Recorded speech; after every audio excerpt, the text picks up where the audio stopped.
before we start. I want to get an announcement. Go ahead. Hey, on Saturday, we're going to have a work day at Margaret Breedlove's.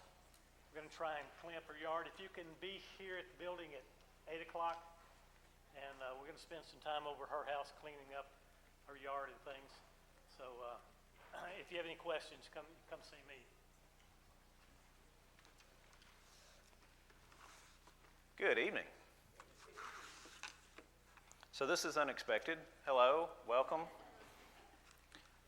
So if you're visiting with us, or if you just haven't been here and don't know who I am, my name is Charles Plemons. This is a study on Proverbs, and we are in section 8 and trying to move through several sections to finish up.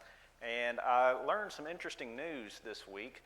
So we'd been talking about how this class goes through September. Better wording would have been goes to September. So I thought we had 9 more classes. We have 5, including tonight. So we're going to have to pick up the pace quite a bit. So this will be a little bit faster than we normally go.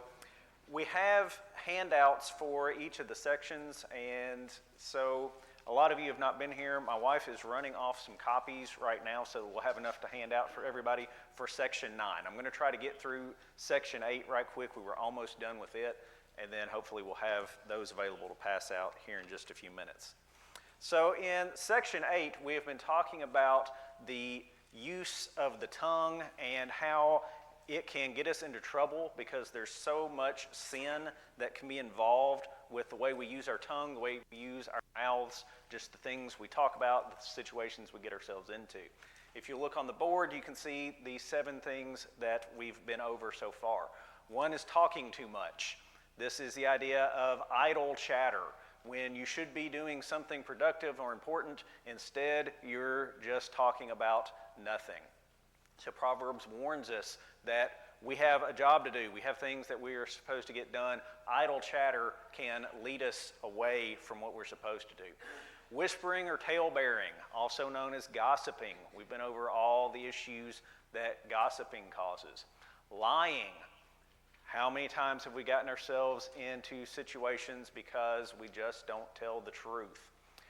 Along with that is insincere flattery. This is not compliments. Compliments are a good thing. Insincere flattery is you're telling somebody something positive for an ulterior motive. You're trying to manipulate them. You're trying to do something for yourself. It's insincere. Just angry words, saying the wrong thing at the wrong time because we are mad. We lose control over ourselves. Sarcasm. You know, this idea of just nipping and biting at each other, tearing each other down. And finally, we talked about profanity, filthy language. We lumped into this using God's name incorrectly. And so we talked about all of these sins. Then we had gotten to the point where we were talking about positive uses of the tongue, good things that we could do with our mouths. And so one of the things we talked about was the idea of calming anger. We have the ability to use our words to calm people who are mad down. If angry words can lead to sin, if we're able to calm angry people down, how many sins can we help prevent others from committing? Then we got to, and we hadn't read this yet, the idea of dispersing knowledge. So if you'll turn to Proverbs 15 and verse 7. Proverbs 15 and verse 7. So, as Christians, we have a wonderful resource. We have access to the very guidebook of life. We have the instruction manual for how to live. So, if we possess this knowledge, how important would it be for us to distribute that to the world? Proverbs 15 verse 7 says, "The lips of the wise disperse knowledge, but the heart of the fool does not do so." So in this study, if you've not been here with us, we've defined the wise person as the person who is trying to follow God, who is trying to be obedient to his commands. The fool is the person who is doing the opposite, who is going away from God. So we have an instruction here from Proverbs The wise person, the person who is following God, tries to distribute knowledge. The fool, the person who does not follow God, does not distribute knowledge. This is the source of ultimate knowledge, ultimate truth. We have a responsibility, it says here, to distribute it. All right, moving along. Rebuking sin. Calling out sin. Now, this is not the idea of calling people out spitefully. We call people out in sin for a purpose. We're not trying to embarrass people. We're trying to get people to turn around and head on the right track. Turn over to Proverbs 27 and verse 6, so several pages over. Proverbs 27, verse 6. We're hoping to call people to repentance. It says, "Faithful are the wounds of a friend, but the kisses of an enemy are deceitful." So we've read this passage several times in this study already, and here we're going to apply it to this idea of you might tell somebody that they are being sinful. Okay, we have some of the handouts here. If I can get somebody to help hand out, anybody who needs the section 9 handouts, just hold your hand up. Greg's got some, and Dale's got some here. So we're in section 8, but we're getting to section 9 here in just a minute. All right, so the faithful friend may hurt you by calling out your sin, calling you out in what you're doing. But what does it say here? The wounds of a friend, that's faithful wounds. That's a positive thing. We want somebody who is our friend to help us come to the right path. It says also the kisses of the enemy are deceitful. So we talked about that passage a while back, how people will deceive us. They'll lie to us. They try to hurt us. We talked about that with the flattery concept. All right, turn a page or so over to Proverbs 28 and verse 23. Proverbs 28, 23. It says, "He who rebukes a man will find more favor afterward than he who flatters with the tongue." So if we are living the Christian life and somebody calls us out on something we're doing wrong, we may not appreciate that at the moment. But if it does turn us around, it calls us to repentance, and we realize our wrongdoing and we come back to God, how are you going to feel about that person who called you out? That's a positive thing. That's a good thing. And so that's what it's telling us here. The person who rebukes a man will find more favor afterward than he who flatters with the tongue. All right, number 4. Another positive use or proper use of the tongue, according to Proverbs, is the idea of encouraging others. So, our positive influence, going back to our devotional tonight,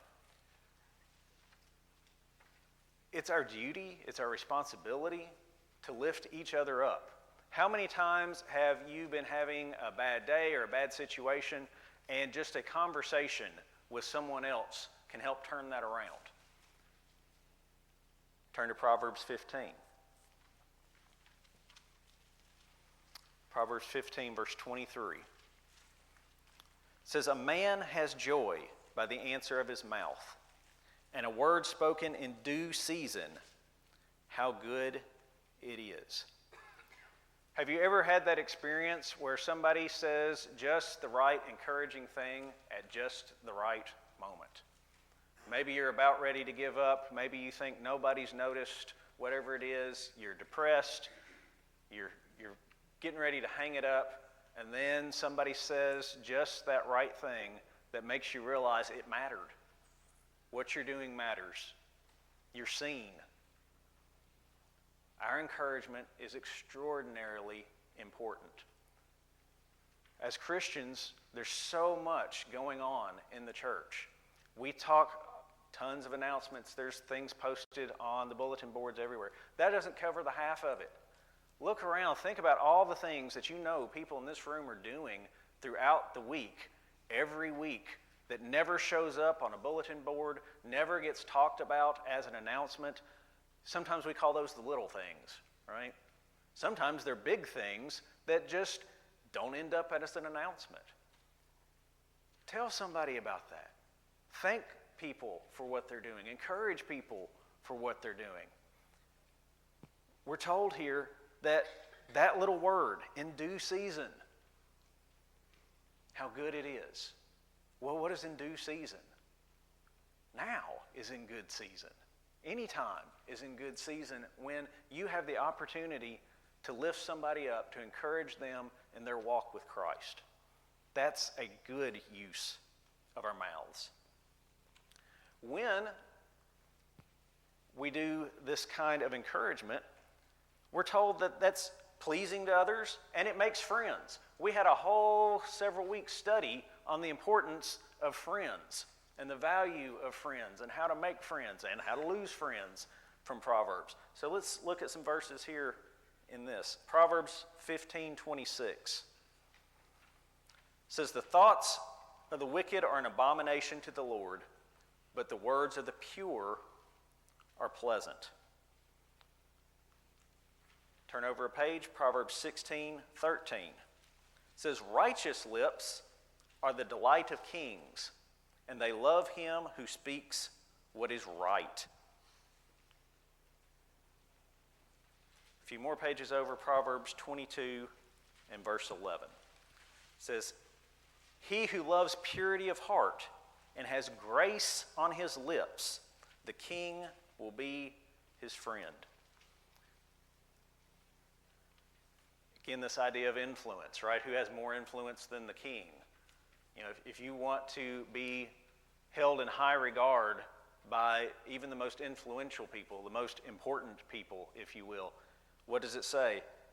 It says, love, purity of heart, and have what? Grace on your lips. Use your voice, use your words, use your tongue to encourage others, to lift others up, to be pleasant to each other. And it says, even the king will be your friend. And then another series of verses here. And this is going to wrap us up on section 8.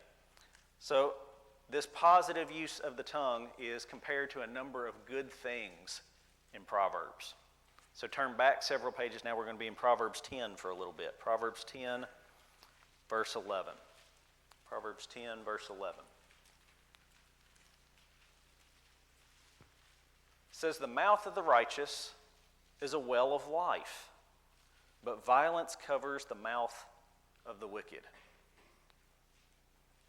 So if we have a righteous mouth, we're using our mouths in a righteous way, a good way. It says it's a well of life. Well, that goes back to a lot of the discussion we've had is how many times do we live in such a manner that our actions, our deeds, our words get us into trouble? How many people have died because they have said something at the wrong time? Well, Proverbs gives us a guidebook for this life, this world, right now. And what it is telling us here is if you want to reduce the chances of you saying something that's going to get you in trouble or affect your life in a negative way, speak righteously.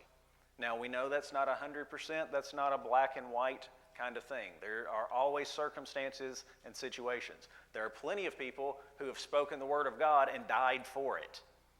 But in general, this is telling us if you speak righteously, you speak kindly, you speak purely, that's more often going to have a positive effect in your life than a negative. And you can test this. Go to Walmart, walk up to somebody, say something kind. Walk up to somebody else and say something hateful. You don't believe me? Put it to the test. We know this is true. We laugh about it. We can make jokes about it. But we struggle with this. It's something we all know. But then we find ourselves saying bad things, hateful things, snide things, snarky things, all those sins we talked about earlier. We do those things, yet we know when we boil it down to a ridiculous example, we know better. And we can prove it. Turn a few verses over. Proverbs 10:20 says, "The tongue of the righteous and I love the wording here, is choice silver. The heart of the wicked is worth little. So if you are using your mouth in a righteous manner, you are lifting people up, you are rebuking sin, you're dispersing knowledge. If you're doing these things, it says your mouth is like choice silver. It's valuable. It's important. Next verse, verse 21, it says, the lips of the righteous feed many, but the fool dies for lack of wisdom. All right, so this is not talking about just feeding ourselves in a bodily sense. The idea of dispersing knowledge. We're feeding those who need, who hunger for the truth and for righteousness. Turn over a page or so, Proverbs 15, verse 4. It says, a wholesome tongue is a tree of life, but perverseness in it breaks the spirit. So now we've got the idea of a wholesome tongue or a righteous tongue. The proper use of the tongue is being compared even to the tree of life. Well, we can understand that. Where's the source of our eternal life? It comes from God. If we're speaking righteously, we're speaking good things, godly things, we're encouraging people in a good way, we're drawing them closer to God, we're encouraging them to go to God, we're teaching them about God, our words can help be part of that tree of life. If your words bring someone to God, you've brought them very well to the tree of life. Turn a page over, Proverbs 16:24. It says, pleasant words are like a honeycomb, sweetness to the soul and health to the bones. I don't know about you, but I love honey. Honey is a wonderful, wonderful thing. I've got my son to where he loves honey biscuits now. If you get biscuits out, he'll go to the cupboard and open it up and find that little bear that's full of honey and come bring it to the table. Honeycomb, it's sweet. Pleasant words, it says here, are like honey. All right, one more. Proverbs 25, verse 11. Proverbs 25:11. It says, a word fitly spoken is like apples of gold in settings of silver.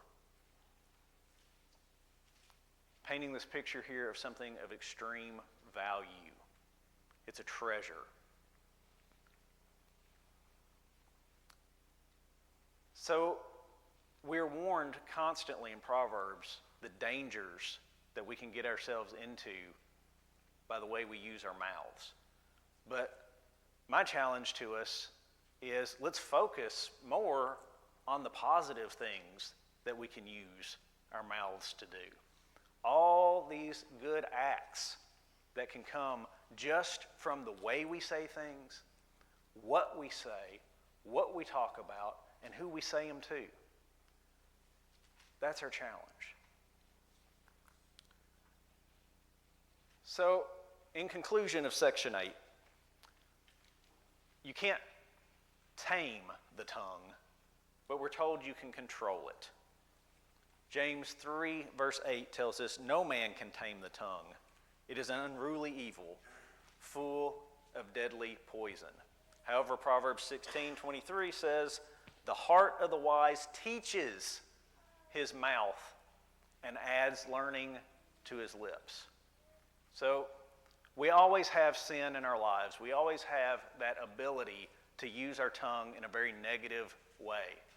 But it takes discipline. It takes effort. It takes learning to teach ourselves to use our tongue the way we are supposed to, in an uplifting, encouraging, and righteous manner. So, when you're mad, don't allow yourself to abuse others. This includes road rage. This includes when you pull up to the drive-thru. This includes all the things that we say in negative ways to people when we get mad. Don't take the Lord's name in vain. Keep it holy. Don't utter oaths that we are not supposed to utter. Don't just throw God's name around. We also talked about this idea of all the things that we label in society as holy that certainly are not. The example, holy cow. She's not a holy cow. But we dub things as holy. Let's stop saying things like that. Let's think that through. What is holy? God is holy. God's word is holy. God's ways are holy. But there's so many things in society that we falsely dub as holy. Be truthful. Be encouraging. And understand that we have the ability to enhance our lives and the lives of others just by the way we speak, just by the way we use our tongues. All right, so that was the crash course in section 8. This is much, much, much faster than we normally go. Usually we have lots and lots of discussion. So we'll pause here for just a minute. Does anybody have any thoughts or comments on any of this that they want to bring up tonight? And just because there's a lot of people in here, don't be shy, normal folks that are in here. Yes, sir. Digital media, the way we use digital media has a way of amplifying all of these things, the good and bad. Mm-hmm. If I say something to you, it may be just between us, but now we have a propensity to say things in an open forum and it gets spread around. And, so we need to be cautious, and it lasts forever. It's always there. Oh, yeah. The internet is forever. Absolutely. Anything you say and do on the internet, that's going to be there long, long, long after you are gone. We see negativity spread like wildfire through internet, through social media, but positivity can spread like that also. It is very unlikely that I'm ever going to be in a situation where I say something and 500,000 people see it. But you could post something on the internet and it can go viral, as they say, and all of a sudden you've said or done something that numerous people have seen, more than you could ever have hoped to in another day and age. Keep that in mind. What do you want to be known for on the internet? Do you want to have that awful negative thing, or do you want that very positive thing? All right, any other thoughts?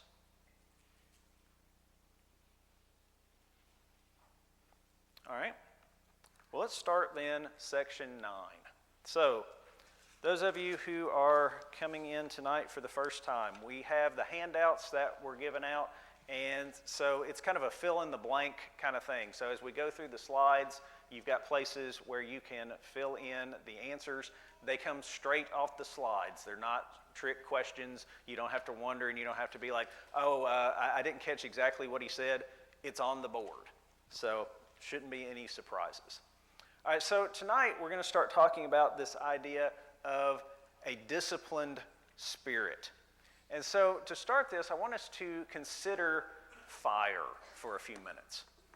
Fire, it can be an extremely destructive thing. I want you to think about all these wildfires that we see. And if you've been looking at the news lately, you see all this destruction going on.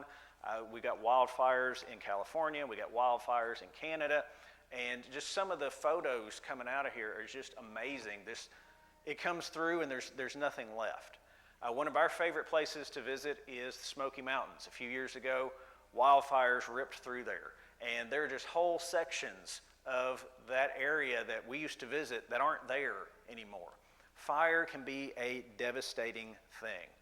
But I want to ask you, is fire always bad? Certainly not. But it can destroy so much. So, fire can have good and negative qualities. So, if we can control fire, it can give us heat for our houses. Growing up, we used a wood-burning stove. I can't tell you how many times I've helped cut down trees, chop up lumber. Man, I do not miss a wood-burning stove at all. But it was great heat. If you could control that fire, you had heat through the winter. Fire powers cars.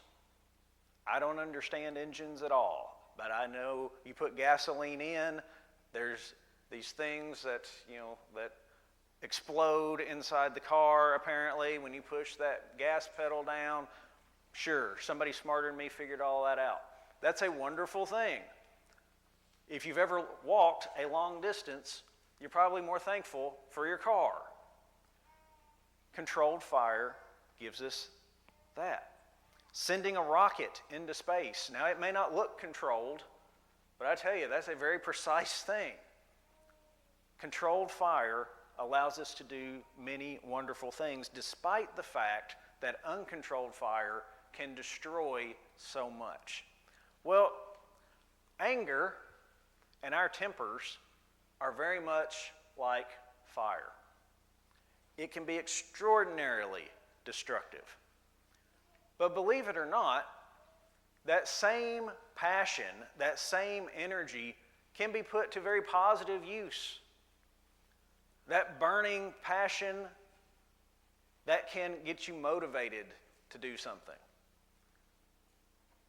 I don't know if you are the type of person that if somebody tells you that you can't, how many of us are, oh yes, I will? That's the same kind of thing.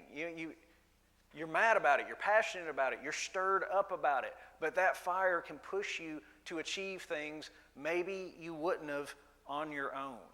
So what we're going to find is Proverbs is going to teach us our need to control our temper. But we need to understand that just because we have the capacity for anger and temper and passion, if we put it to the right use, if we have the right mindset about it, it can actually be something that can be very positive. But so often, instead, we see that destructive wildfire kind of effect. So, Proverbs is going to repeatedly, and we've already seen this some in this study, talk about the dangers of this uncontrolled anger. So, let's look at some of the results of uncontrolled anger. Number one, it acts foolishly.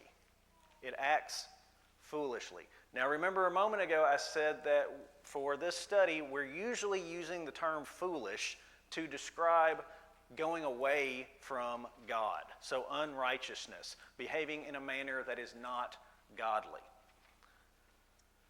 Uncontrolled anger leads us to do dumb things. How many people, hopefully it wasn't you, how many people remember going through like high school, middle school, somebody would get mad and they go up and they punch a locker? I know several people broke their hand because they punched a locker. I've never punched a locker. I've never thought that'd be such a great idea because, that seems like something that would be less yielding than my hand. But plenty of people do that kind of thing. You see that kind of injury happen. People will punch something that they can't break. They'll slap something that they shouldn't. They'll kick something that they shouldn't. How many times has somebody ended up with a broken toe because in that fit of anger they kicked something that did not yield? That's just dumb. We know better. All of us know better. But in our anger, sometimes logic just shuts off. And we do these kinds of things. And so God warns us about this kind of stuff. We get mad at inanimate objects. Have you ever been out in your yard and you hear a neighbor down the street working on their car, and oh goodness. Yeah, the expletives that come out at that car or that lawnmower or whatever, as if it could hear and understand.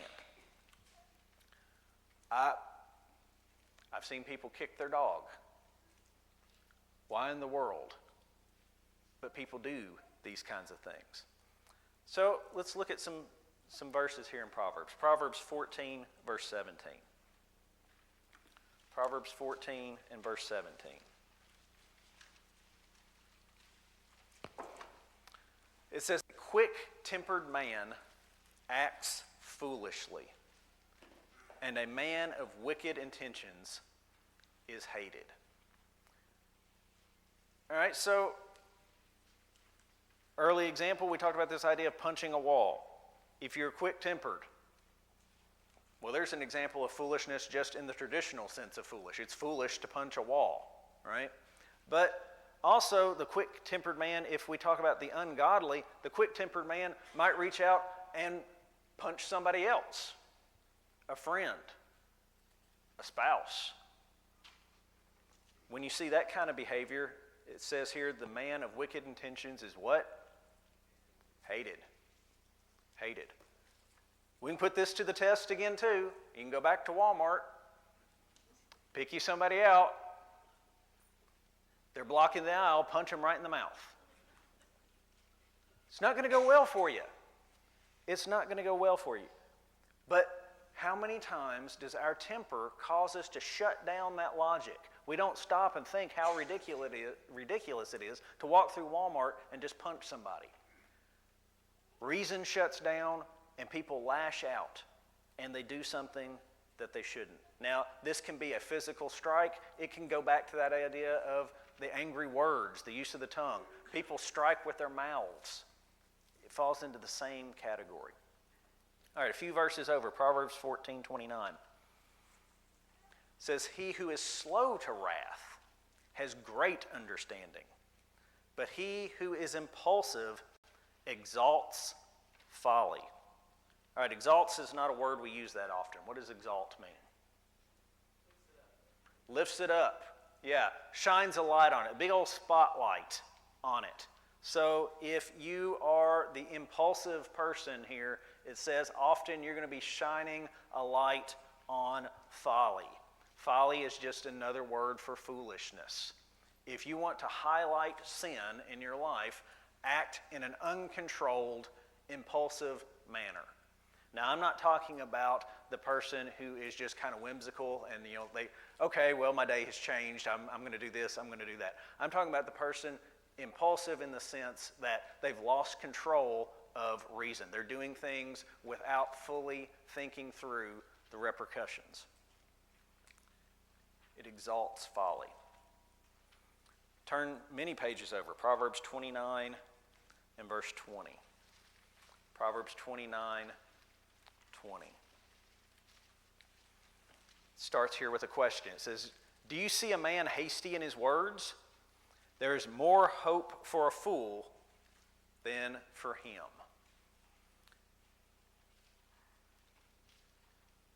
That's quite the admonition right there.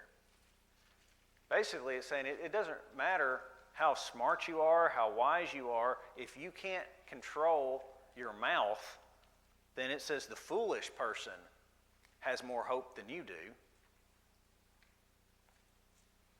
That should be very sobering for those of us who are short-tempered. And I've said many times in this class, I fall into that category. This right here, speaking to me, this is a huge warning to me. If you allow that to control you, it says there's more hope for the fool than for you. All right, now we're going to jump out of Proverbs for just a moment, because I like this verse from Ecclesiastes 7, verse 9. Ecclesiastes 7 and verse 9. It says, do not hasten in your spirit to be angry, for anger rests in the bosom of fools.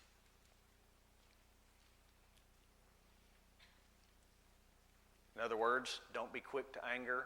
And it says the foolish person, anger is just waiting there. It's resting there. It's always there. It's just poised to strike.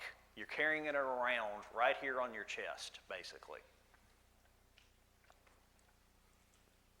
All right. Anger. Another aspect of that, maybe, I agree with what you're saying, but it struck me too, how it rests in the bosom of fools. How many people hold on to anger?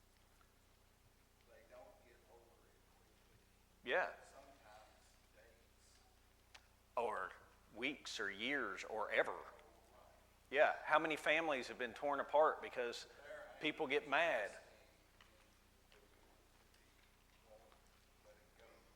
Yeah, that's a great way to look at it. I like that. Yeah, the idea that it just settles in. It's made a home, so to speak. Absolutely. Great point. Any other thoughts on this idea of our uncontrolled temper making us act foolishly? Well, the verse that was said about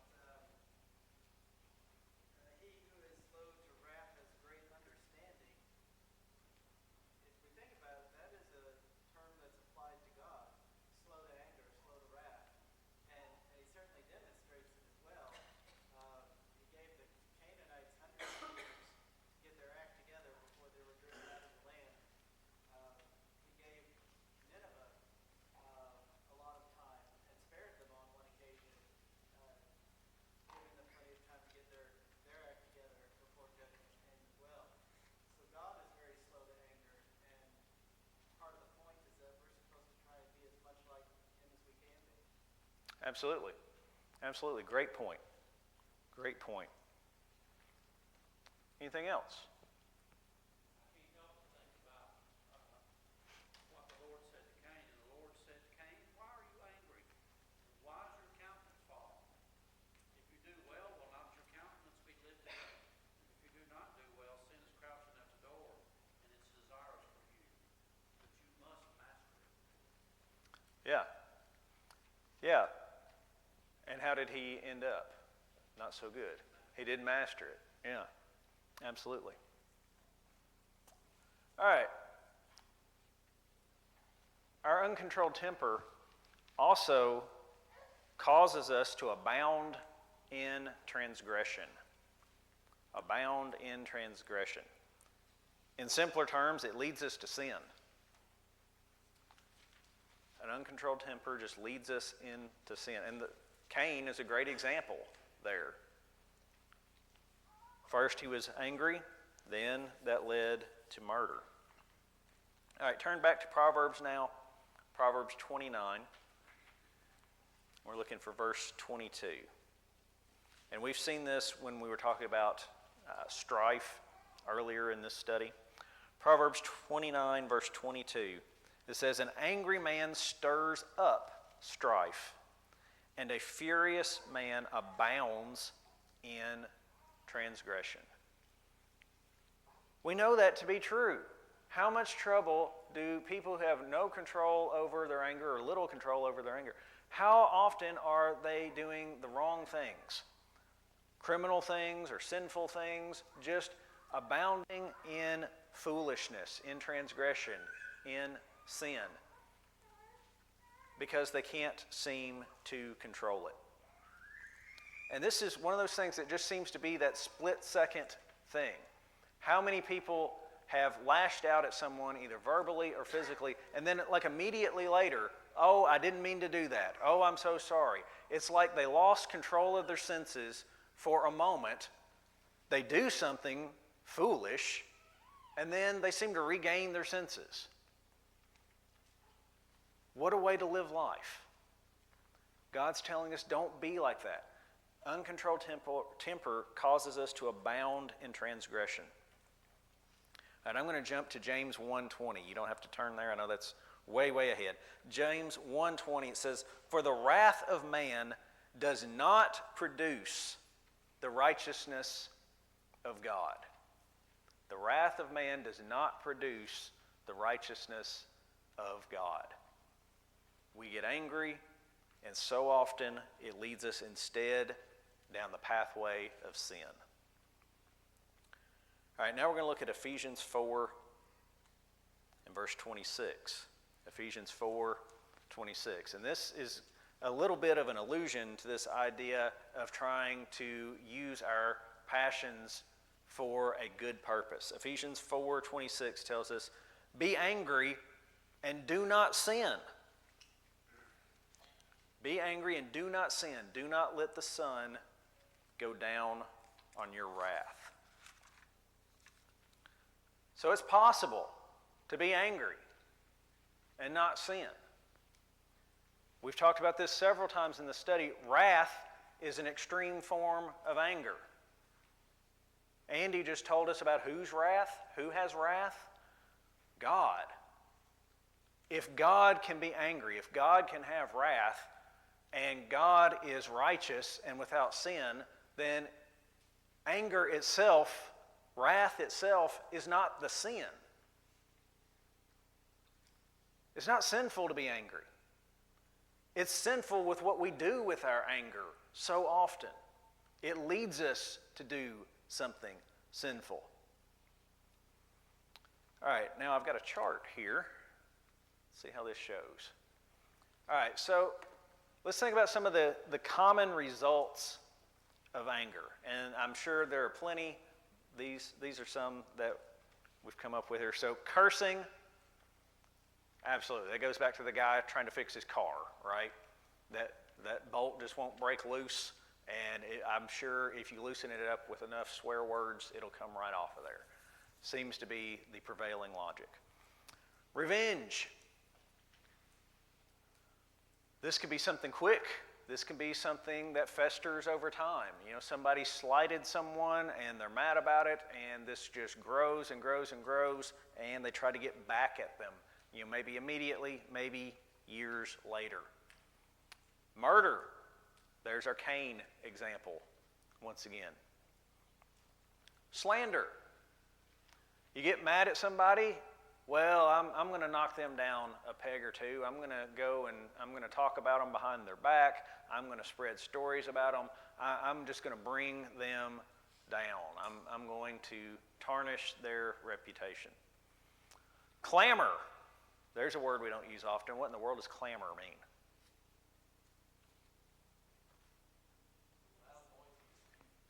Yeah, noise, ruckus.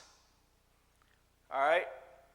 You see this in television shows and things like that. You see maybe a couple is fighting, and one of them goes in, and maybe they're in the kitchen, and they're just slamming cabinets and dishes around and things like clamor. They're just making noise, making a ruckus. You end up with broken dishes, broken cabinets, clamor. Character assault. So this is related to slander, a little bit more extreme, but you get angry and then you just start trying to not talk about somebody behind their back, but maybe it's a direct thing where you are trying to tear them down in front of them and everybody else. Here's our Walmart example again, fighting. How many people have gotten in a fight because they just got mad? They lost control. They thought, I can take this person. Maybe they can, maybe they can't. Abusive speech. Abusive speech. The idea that you get mad and you just start heaping harmful, hurtful, hateful, spiteful words on other people. And then just hatred. Just this idea of this burning hatred. You're mad at somebody and you grow to the point where you don't even have love in your heart for them. You only desire bad things for them. You think bad things about them. You're working against them. What could be less righteous than hatred? Yet that is a result of anger. Sadly, in our current time, you couldn't just turn on the TV. If you want to see all these things, or if you want to get angry. Yeah, or if you just want to be angry, there's absolutely. And so anger is a wonderful manipulator. Anger causes us to stop thinking rationally. Anger is a great thing. If you want to control people, get them mad. Yes, sir. First, we read it a second ago, talked about anger stirring up strife, which means it tends to multiply itself. If I get angry at you, it stirs up anger within you, and the next thing we know, we've got a mob, if you will. Yeah. So it's contagious. It's very easy to get other people mad that weren't even involved to begin with. Yeah, our human nature, we like a good mob. We like to get mad. So we need to be wary of anger. All right, let's look some more on transgression. So we have Simeon and Levi murdered out of anger. Genesis 49 and verse 6. It says, "Let not my soul enter their council, let not my honor be united to their assembly. For in their anger they slew a man, and in their self-will they hamstrung an ox." All right, we do not have time to read all of 1 Samuel 25, but just make a note if you've got some time this week. Read through that if you want to see an example of anger and David being here ready to sin because of his anger. Also, Esther 1 and verse 12. It says, "But Queen Vashti refused to come at the king's command brought by his eunuchs. Therefore the king was furious, and his anger burned within him." So he was mad at his wife, and so he put aside his wife. He deposed his wife.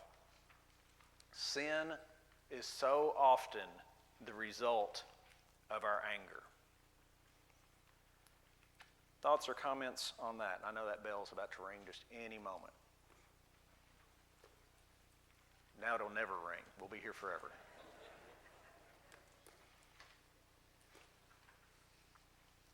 Yes, in the back.